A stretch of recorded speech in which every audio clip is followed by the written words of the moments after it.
Hi, Robin. It's good to see you once again. I think in the news this week certainly is Haiti, and there was just a CARICOM conference out of Kingston, Jamaica, when several heads of states of CARICOM had a meeting, and it turns out that, however you want to phrase it, Prime Minister Ariel Henry decided to resign, whether he was pushed, coerced, or whatever.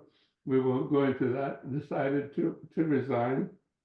And it seems as if they've been able to agree to like a 9-member council or panel to run the country, what they call it, I think, a presidential panel, to run the country until such time as they can bring everybody together, so to speak, and arrange for free and fair elections, whatever that means.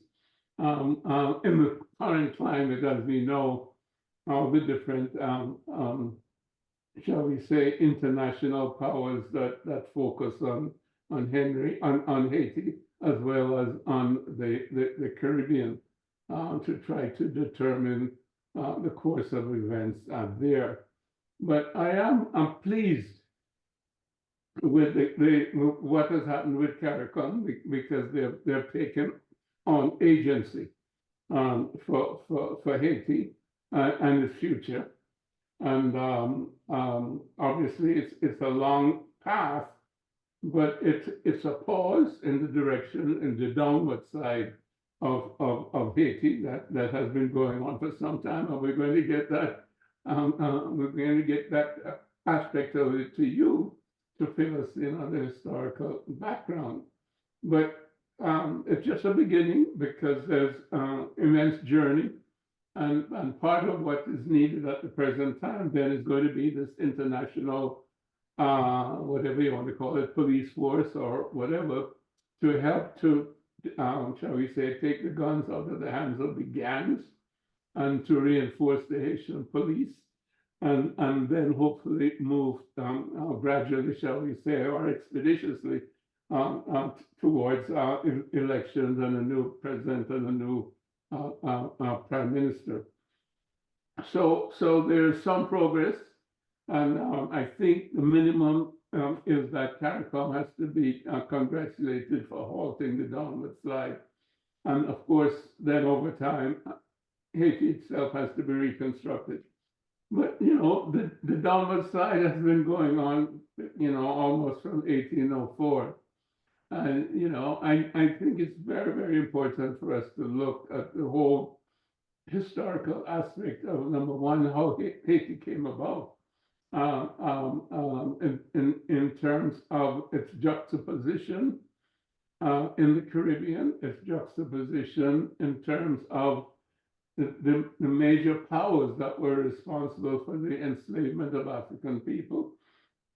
And in particular, the revolutions that were taking place at that time, meaning, for example, the American Revolution, which took place in 1783, and of course the French Revolution, which started in 1789, but continued, for another 5 or 6 years, more or less, for its completion. So it essentially overlapped with the Haitian Revolution, which started in 1791 and went to 1804. So what we have is a juxtaposition of revolutions and a beginning of nationalism, moving away from the idea of monarchy and that overlordship of the feudal system, and moving towards nationalism. Can you jump in there and fill us in a little bit on the French Revolution, and who was it, Louis XVI, and storming the Bastille, et cetera, leading up to these other changes? Because it's important that this connection, I think, is made, because we had in terms of the United States, oh my goodness, um, who was president of the United States at the time? He had his mistress and he had his slaves, and of course it was still talking about equality and fraternity, etc. And he was very much influenced by the French Revolution. But of course, he didn't recognize the Haitian Revolution and fought against Toussaint Louverture and Dessalines, etc. And America did not recognize the French Revolution until much later, something like 1862. Anyway, I'll let you jump in there again because I think it's important, for us to understand the historicity of these movements, because initially they are ideas, but they're movements of people and energy, and then things get institutions get put in place. And I think people have to understand that we have a tendency to think that somehow, God is going to do it, or somehow over time things just happen. But things don't just happen. Somebody has an idea, and somebody else decides to carry out the idea, or a group of people decide to carry out the idea, and then you have institutions, you have nation states, etc., etc. So please, Robin, fill us in there, beginning maybe with the French Revolution. Yeah, Europe in the 18th century was an idea that the intellectuals were coming with, and the intellectuals were coming with the idea of the Enlightenment. And what the Enlightenment did was to look at how we see society, how we see science, how we see religion, and the idea that the old has to go if it doesn't stand up to rational thinking. And this led to the rationalist intellectual tradition, of which the Enlightenment was the part of it. Now, new research has found that the very first Enlightenment scholar wasn't René Descartes. It was actually an Ethiopian scholar called Zera Yacob, and his book was called the Hatata, which means the Inquiries. And so scholars have gone down that route, but we'll leave that alone for the time being. So Europeans, intellectuals were coming with this idea that there has to be a rational basis. And there's no rational basis for saying that God has given the king the right to rule. And that was the idea that was running through Christianity since the very beginnings of Christianity.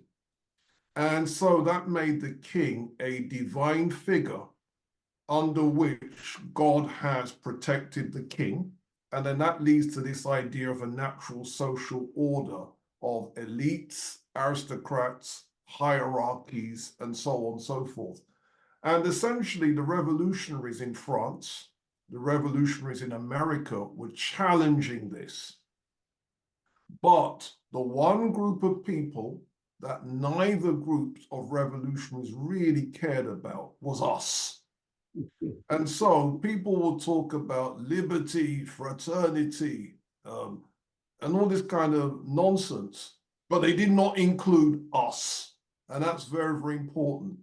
And so this notion then that the modern era begins with revolutionary France or revolutionary America, that's the way white historians tell it.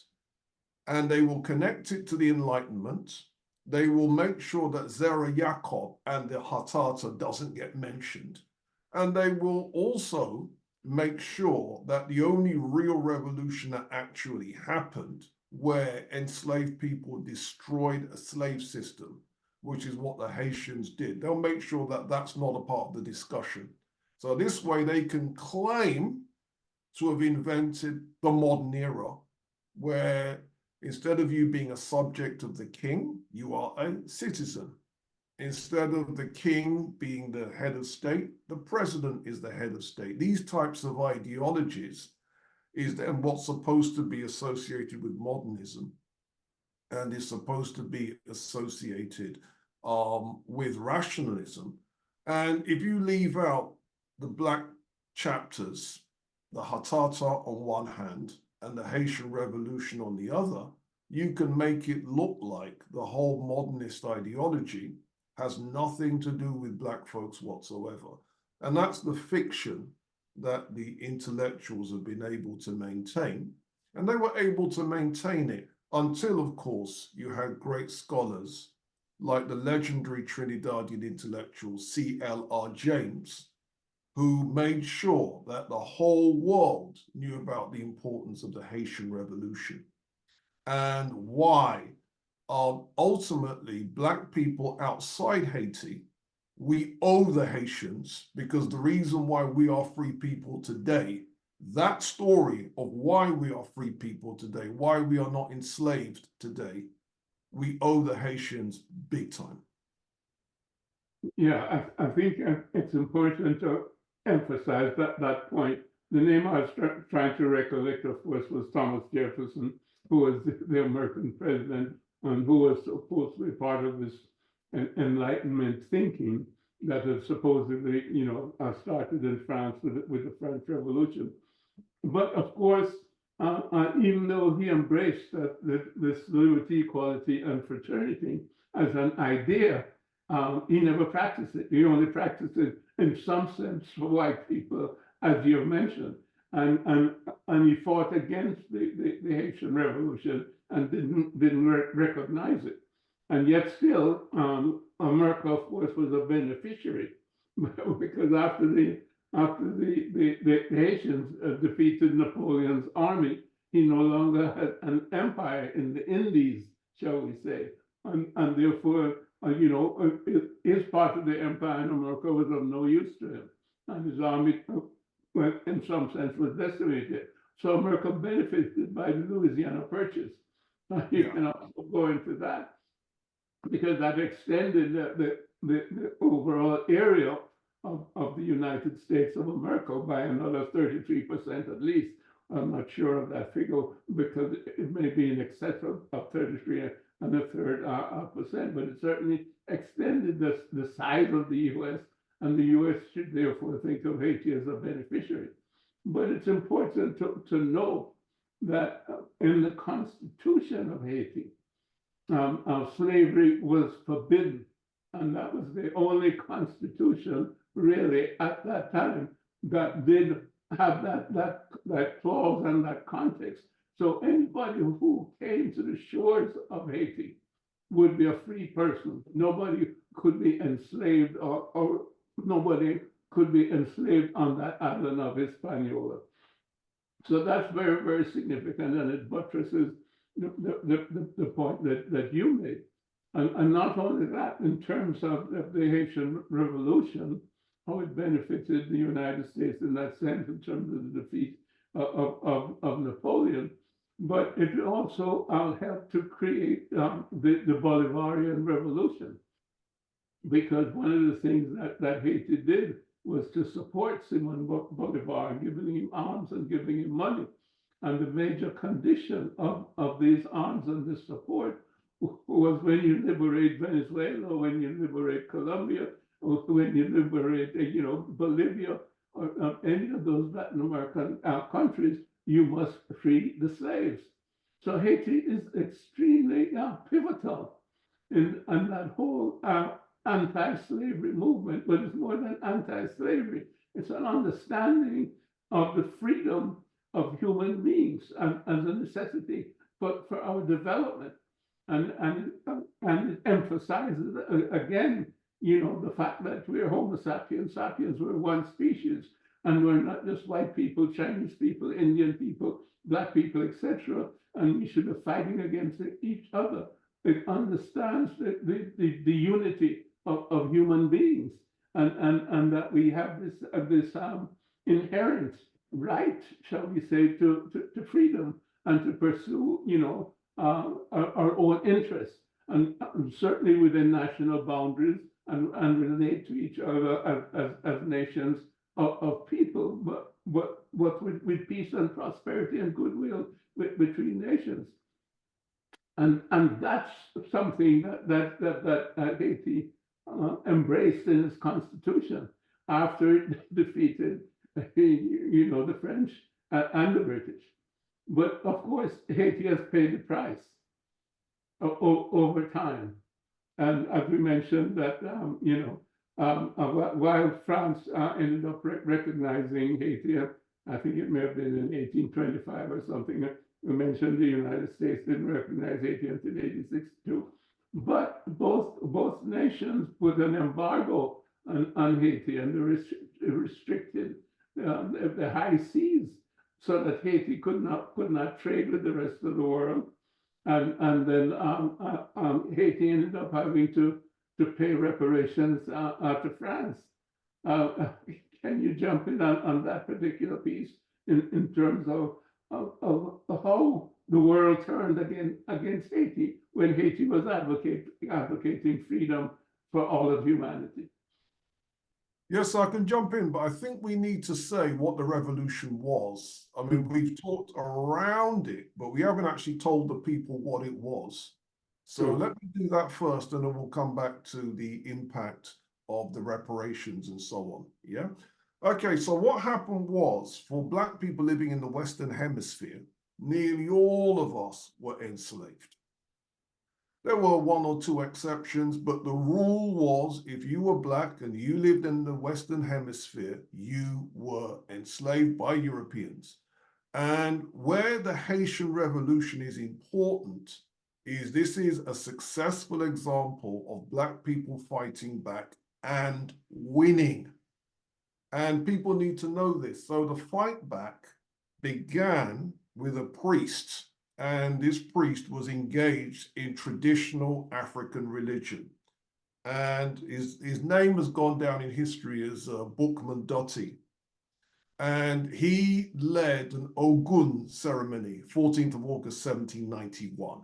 And that Ogun ceremony was to invoke an ancient African god of war and iron. And by the time we get to the 22nd of August, 8 days later, the battle began. And between 1791 and 1804, that's the period where the Haitians rose up, fought their enslavers, defeated their enslavers, and ultimately began to build a massive construction project of forts across the country to stop the invaders from coming back, and they were successful in doing so. And not only did they pull this off, while the revolution was happening, France attempted to invade them twice and were defeated twice. Spain attempted, well, let's try something. They were destroyed. England tried something. They were destroyed. And so ultimately, the Haitians in 1804 declared their country independent under all Black rule. That's a massive achievement.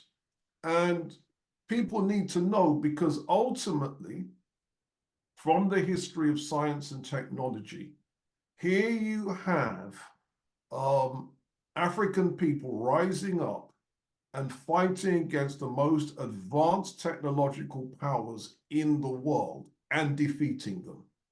In other words, African science, African technology, African organization was tested to the limits, and Africans emerged triumphant. People need to know this. These are key facts that need to be made clear.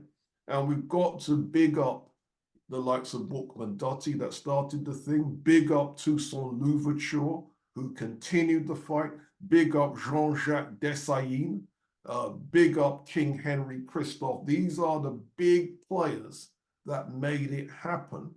And the construction program that the Haitians did immediately after beating the invasions, they built two major constructions. One of the constructions was called the Citadel Henry, which is the largest fort in the Western Hemisphere. Some people call it the eighth wonder of the world. And this was built by people who day before yesterday were enslaved. And they also built a monument called the Sans Souci Palace, which, as one scholar put it, was an erudite state-of-the-art monument never equaled by Henri's French predecessors. And the construction, which was a whole construction going all over Haiti, that was so impressive and so large and so well organized. That's why the Europeans didn't come back. And this is a very, very important story. So this is really where the Haitians fit in.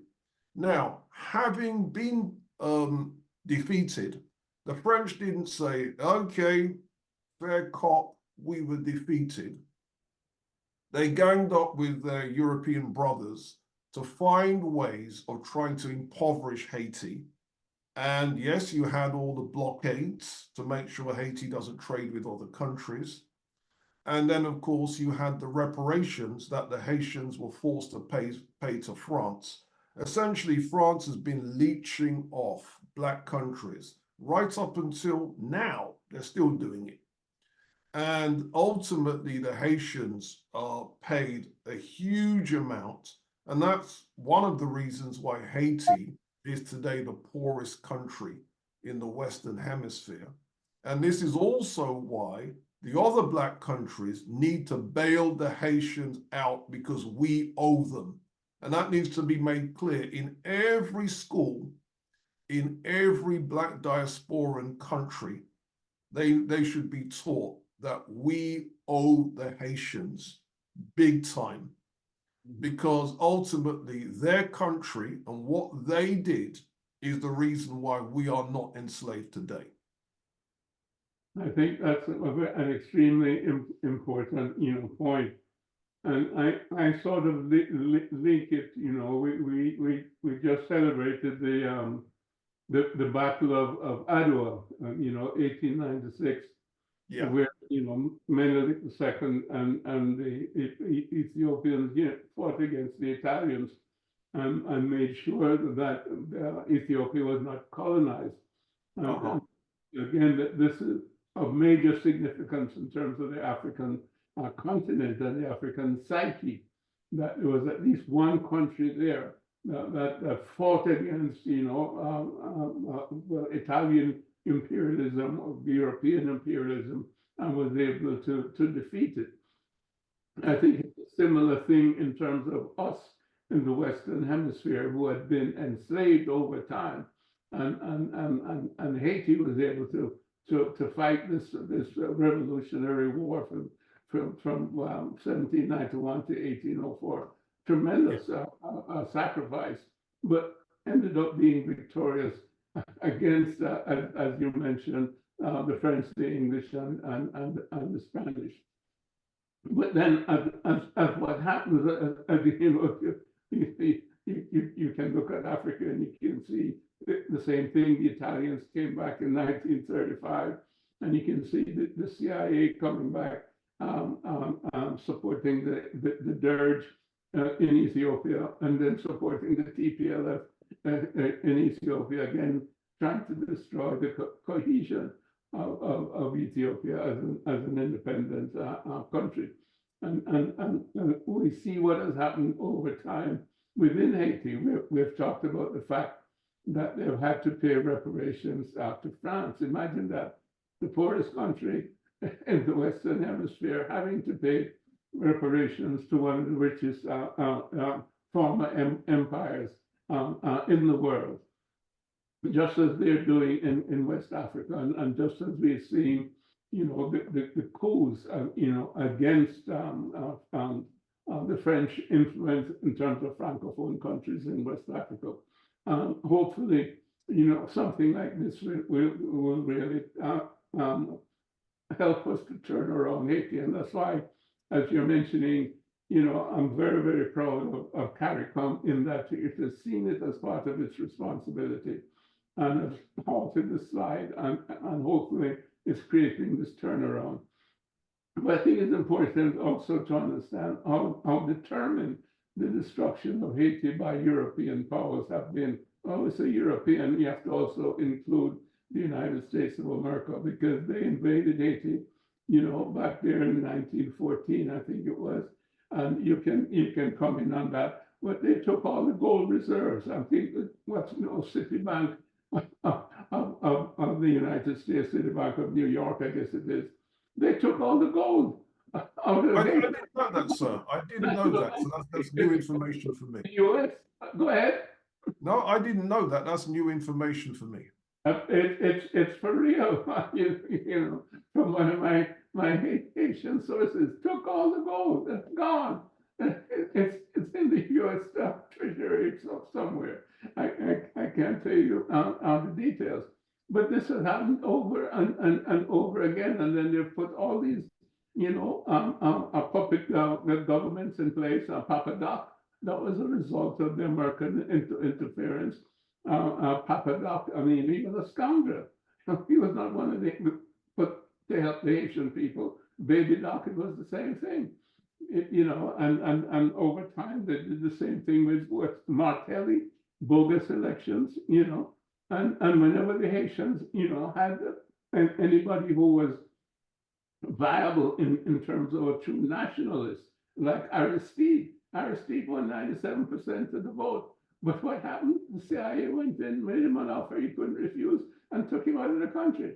So they're not supporting democracy. They're simply trying to continue the destruction of Haiti. And now Haiti is really a failed state. So they have achieved, in a sense, what they couldn't achieve at the battlefront, but they have achieved it by the machinations of international, politics and international deals, etc. And it's a disgrace. Can I just jump in there, sir? Can I jump in? Go ahead, please. And that, for me, strengthens the case why the other Caribbean countries have to help Haiti. That strengthens the case. And it's not it's a good idea if we help Haiti. No, we owe the Haitians. And that needs to be made clear. Another thing that needs to happen as well, there was a story that went around a few years ago that Haiti attempted to join the African Union, but were rebuffed. Right? Whatever fool rebuffed the Haitians, that too needs to be corrected. And so for me, that shows what we, the non-Haitians, can do if we really want to help the Haitians get back on their feet and to reconstruct their country the way it should have been. Yeah. You're 100% correct there. And hopefully we see signs of that, because one of the things that was mentioned coming out of that meeting in Kingston, Jamaica, is a 30-year development plan for Haiti, an international development plan for Haiti. And of course, that will include, Caribbean nations helping, as well as the European and American countries that have helped to destroy Haiti. And not to mention the complicity of the United Nations, because when they went in there, after the earthquake, Bill Clinton, after the earthquake, raised all this money, billions of dollars, supposedly for the reconstruction of Haiti, and it's disappeared. Nobody knows where that money is. Plus the fact. But can I jump in there, sir? Can I jump in there? I use that as teaching material because apparently they've raised $500 million and they built 6 houses with it. Amazing. As much as that, 6. So where did it go? Into the pockets of the cronies of Bill Clinton, et cetera, et cetera. And I think it's important to name names. I mean, this is not a joke. It's a crime against humanity over and over and over and over again. And we're tired of it. And things must change. And this ultimately is going to bring us back to reparations. But we have to understand what needs to be repaired. Humanity needs to be repaired. This bogus ideology that's out there, that there's some kind of democracy that Europe has come up with, and it's the best thing going. in terms of the capitalism and the industrialization. It's a failed system. And we have to recognize that. All it has done is created wars and wars and wars, the enslavement of people and the domination of the rest of the world by a select 5% or less of the population. It's nonsense. That's not what humanity is all about. And it has to change. And you know, we have to understand the brutality that has taken place over time. And again, that's the job of a historian like you, Robin, and I know you're equal to the job, and you know, I know you have been on the case over time. Can I just jump in there, sir? And another part of the story that has to be spoken about is the technological transfers. Mm-hmm. So, for example, the United States getting Louisiana, Mm-hmm.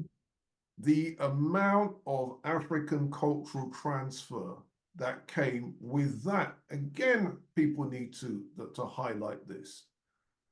There's a type of house construction that the Americans have. It's called the shotgun house. And what a shotgun house is, it's a narrow house, not broad, but narrow, where all the rooms are lined up. And the theory is you can shoot a shotgun through the window and it'll pass through to the end of the house. That type of house construction, before it was in Louisiana, it was in Haiti. And before it was in Haiti, it was in Yoruba land in West Africa. The Yoruba palaces, they're called afins. They have long rows of rooms all lined up like this. And if you just take a section of that construction, you can then create the shotgun house. And people believe the word shotgun is actually togun. It's actually a Yoruba word meaning house or meeting place or assembly hall. Yeah. And then that became corrupted into shotgun. So we can see an African technological transfer. Louisiana, when you look at the origins of things like jazz and ragtime and this type of stuff, it's the same place. And African Americans were responsible for that. So it's not just a story of European cupidity. You also have African cultural, African technological transfers, and that needs to be acknowledged as well, because that is, again, part of the wealth that Europe, including, I classify North America as global Europe, they were able to appropriate from our people. And that story needs to be told as well. And along with that, of course, is the agricultural technology in order to grow different plants, etc.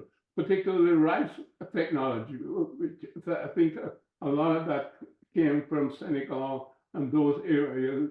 The people who were enslaved from those areas brought that technology to the what is that, off the Carolinas there, that the Geechee people and so on, who had that technology in terms of farming and the ability to grow rice and extensively as a food crop, and there are many other items like that. Yeah. Now, well said, sir, because people need to know that.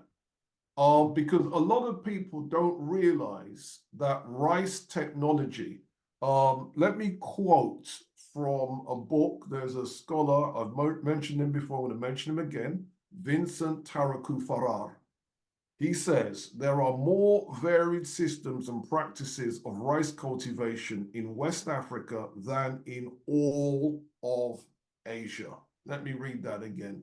There are more varied systems and practices of rice cultivation in West Africa than in all of Asia. And that would then be a reason for kidnapping Africans to bring that technology into the Americas, including places like Louisiana. Yeah. And at the present time, unfortunately, I think a lot of African countries import rice from Asia because of the destruction of that ability in terms of our own agriculture. An interesting story along with that is that America destroyed the ability of Haiti to grow its own rice and its own food products Yeah. by by by importing this cheap rice from the United States. And you know what they do? They subsidize the farmers here in the United States so that they can sell cheap rice. So what they do now is make an agreement with the president of Haiti, force him to sign an agreement that there'll be no tariffs. You see, they can import all the rice that they want to import from the United States and flood the market with it at such a low rate that the Haitian farmers cannot compete. And that's how they destroyed the Haitian ability to feed themselves in terms of rice and other products. And everything then had to be imported from the United States. And they've done that sequentially in all of the islands, etc. In the Caribbean. I'm sure they've also done that in terms of Africa. But they did it in Jamaica with our cattle and our milk production. The powdered milk in, etc., force people then to buy this cheap milk because again, they force the government to sign these agreements, so-called free trade agreements. What is it free for? It's not free, it's expensive. It destroys your own initiative in terms of your national boundaries and your ability to take care of your own people. So these are things, again, that we have to repair. World Trade Organization, what are they doing? They're simply institutions that help to continue the hegemony of Europeans under a different name. For slavery, it's colonialism, and now it's globalization. So those things have to be looked at, through a microscope and understand that that's how this system has continued over time.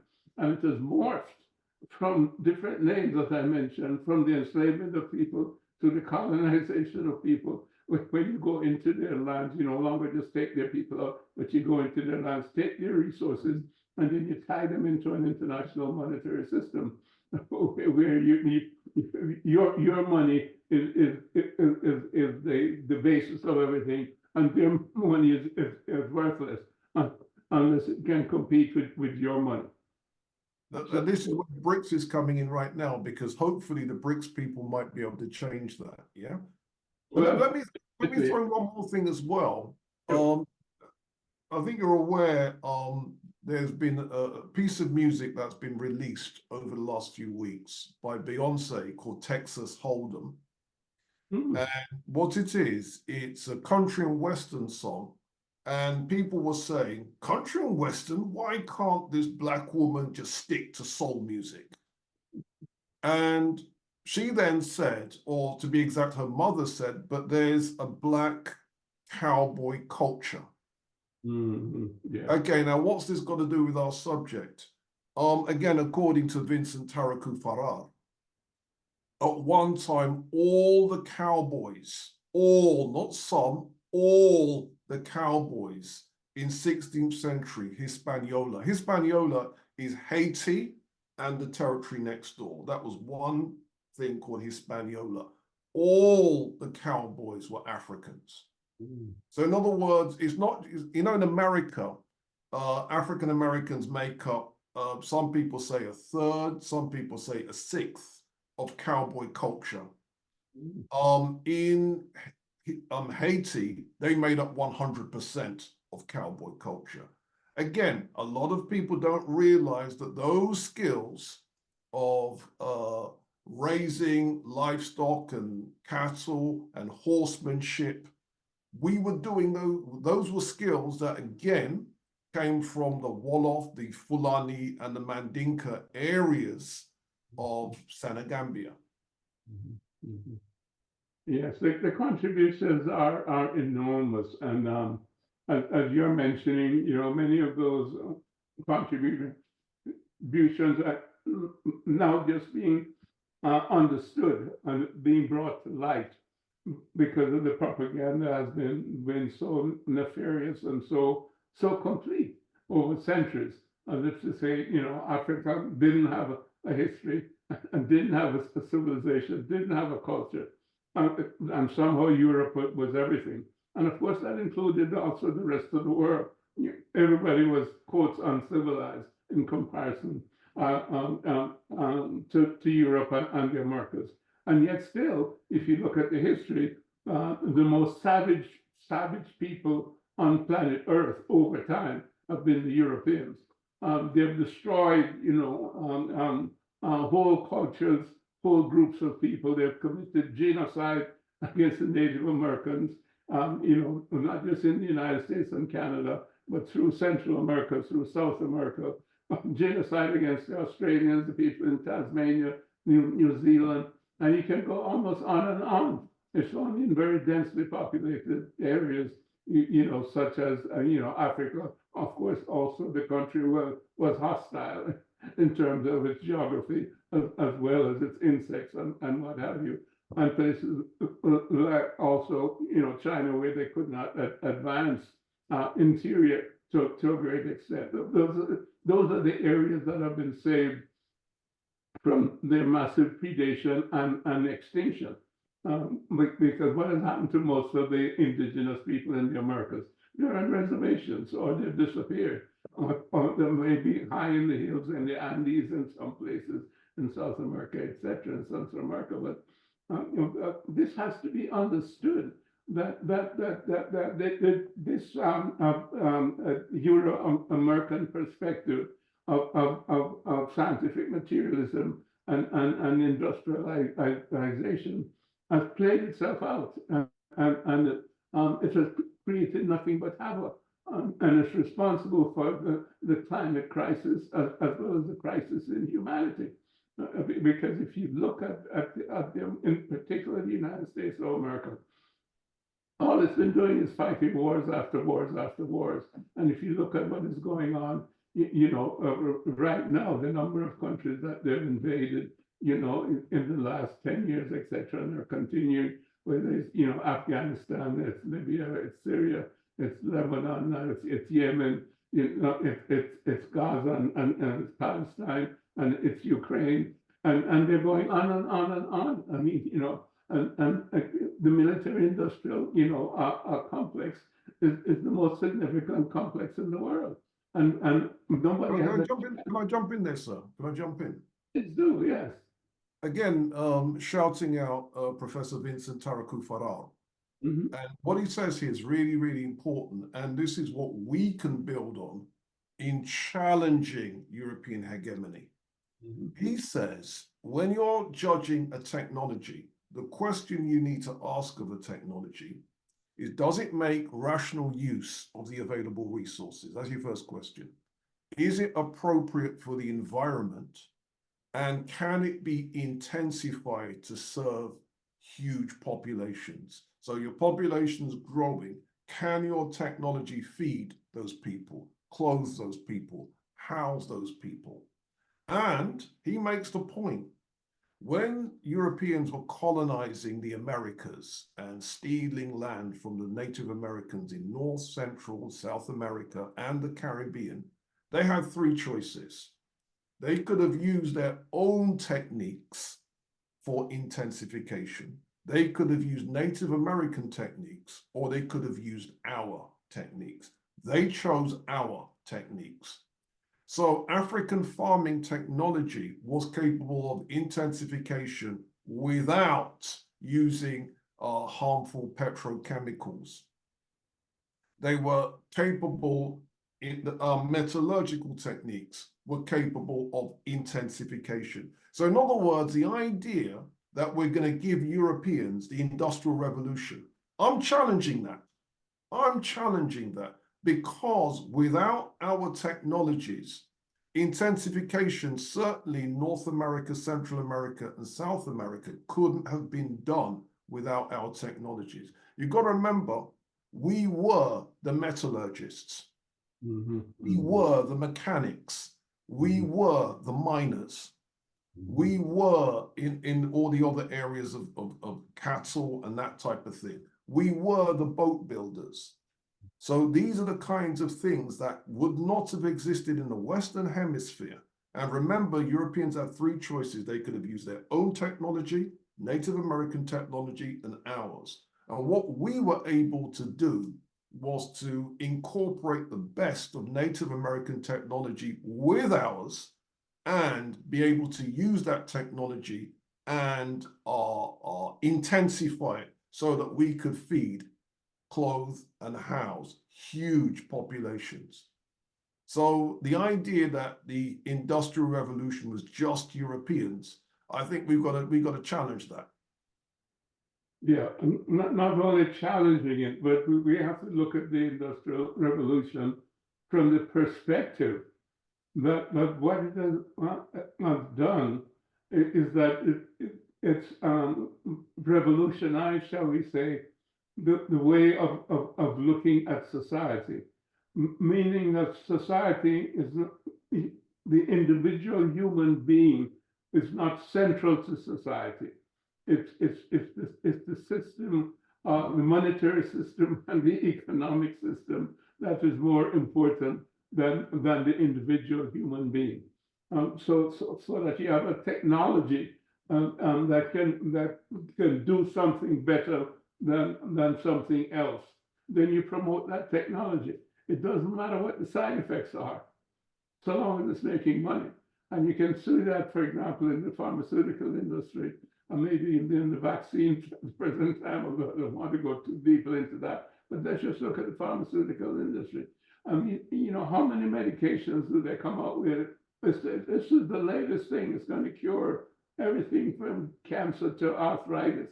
Okay, and in 6 months they have a recall, and you know, then another 6 months, another new world-saving drug is going to come out, and so on and so forth.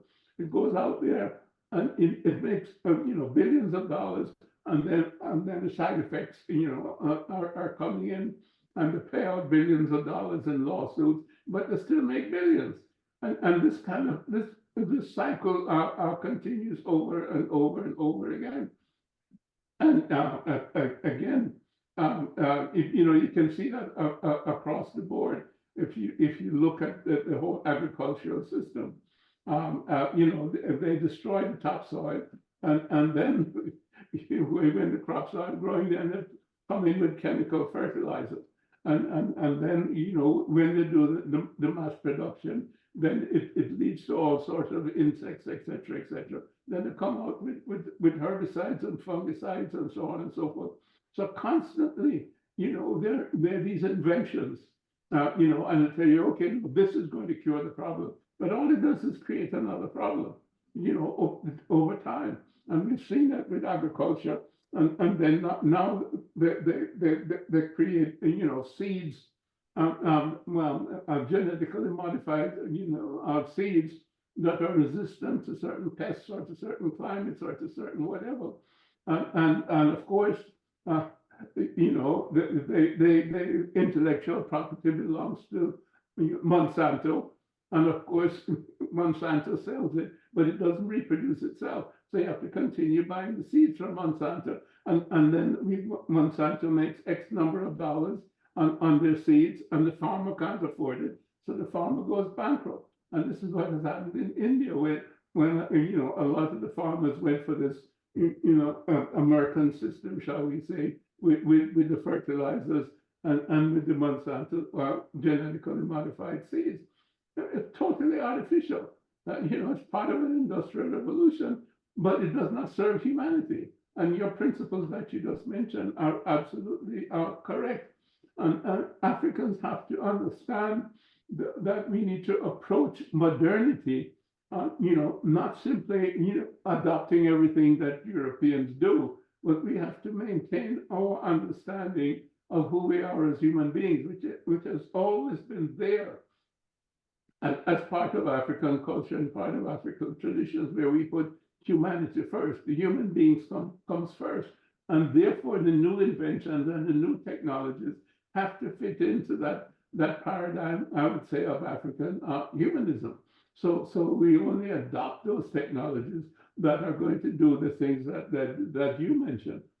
You know, meaning that they stand the test of being able to be able to intensify, so that they can, you know, serve large numbers of people, because that's the whole idea.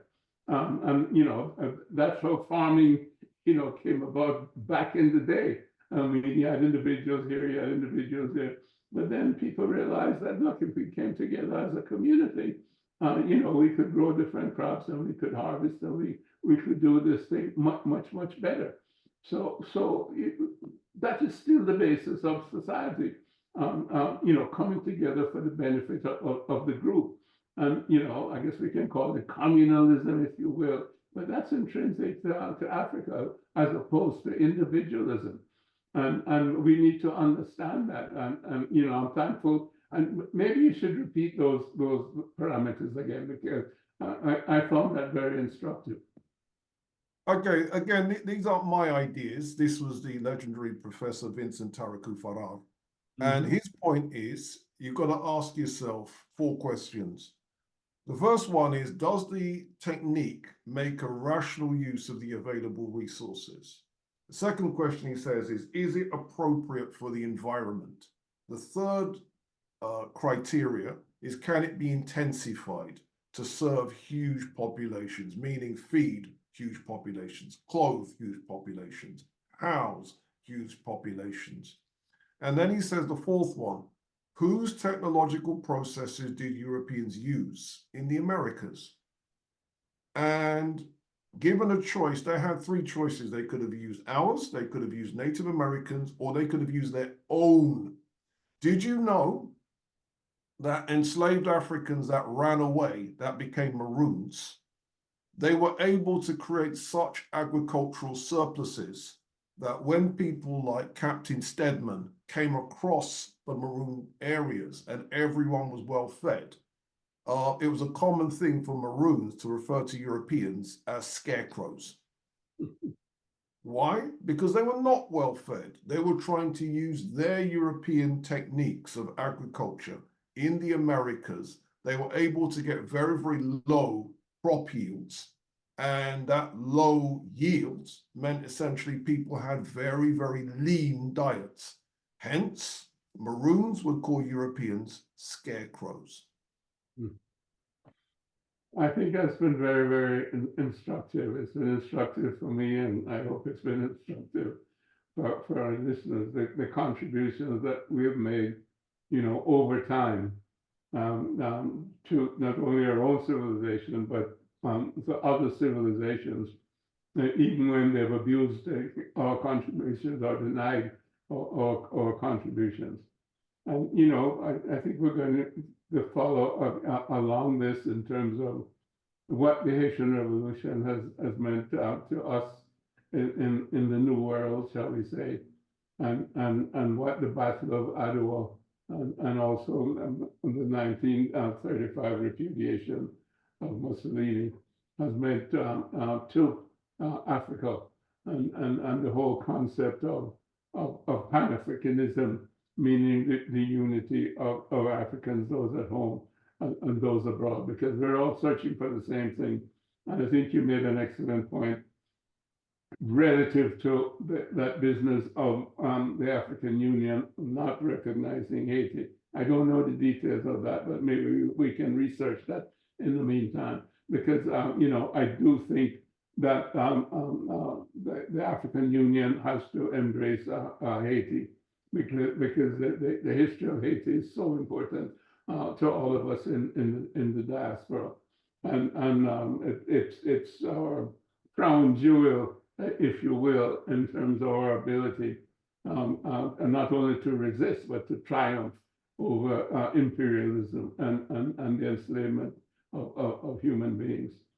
So Robin, thanks very much for a very informative session, and look forward. Thank you, sir.